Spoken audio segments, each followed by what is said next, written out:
Hi friends. So ఈడేవాడబ్బా కొత్తాడు అనుకుంటాడా? ఏం కాదులే, ఈసారి నా వాయిస్ ఓవరేనండి. So hi friends. సో ఈరోజు మేమైతే టైగర్ ఏరో రెస్టారెంట్ అని అక్కడికి వెళ్తున్నాం. చూడండి, మా అన్న ముసి ముసి నవ్వులు నవ్వుతాడు. ఇప్పుడు మా పాప ఇప్పుడుది మీరు వాయిస్ ఓవర్ లేనేది ఈడు అక్కడ ఉండాడులేండి. ఆ పక్కల మా ఎక్క వస్తుంది చూడండి. ఇంకా ఈ వాయిస్ ఓవర్ ఇచ్చేది అయితే నేనే అండి, చూసుకోండి. ఓకే, సో ఇప్పుడైతే మేము టైగర్ ఏరో రెస్టారెంట్ అని ఒక రెస్టారెంట్కి వెళ్తున్నాం. ఇంకా ఇది వచ్చి బెంగళూరులో ఉంటుంది. ఇప్పుడైతే మేము కరెంట్లీ ఇది కోనకుంటే క్రాస్. సో మీకు బెంగళూరు ట్రాఫిక్ అయితే తెలిసిందే కదా. ఇంకా రచ్చ రచ్చ చేశారు మా వాళ్ళంతా వచ్చి.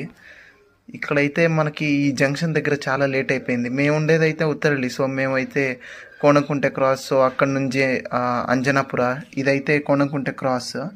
సో ఇక్కడ నుంచి మళ్ళీ అంజనాపురాకి వెళ్ళి అక్కడ నుంచి డైరెక్ట్ అయ్యారు.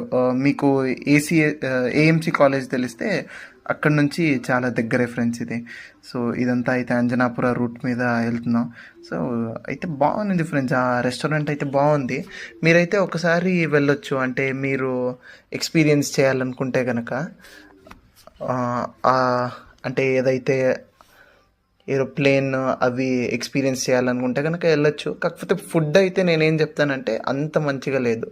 నార్మల్ మీరు బయట రెస్టారెంట్స్లో తిన్నట్టుగా ఎక్స్పెక్ట్ చేయరు. సో అలా అయితే ఎక్స్పెక్ట్ చేయకండి ఇక్కడ. కాకపోతే ఓకే, మనము తినొచ్చు. అన్నీ ఉంటాయి, కాంటినెంటల్, ఇండియన్ డిషెస్, ఇంకా పాస్తాస్, ప్రతి ఒక్కటి ట్రై చేయొచ్చు. ఇంకా చికెన్ స్టీక్ అని ఒక కాంటినెంటల్ డిష్ ఉంటుంది, అది కంపల్సరీ ట్రై చేయండి. అదైతే నాకు నచ్చింది. ఇంకా మా వాళ్ళు అయితే చెప్పాలా, రచ్చ రచ్చ చేసి కుమ్మి పడేశారు. ఓకే ఫ్రెండ్స్, అయితే నెక్స్ట్ వీడియోలో సరే మరి అయితే ఫస్ట్ టైం చూసేటట్టు like, share and subscribe. Okay, bye.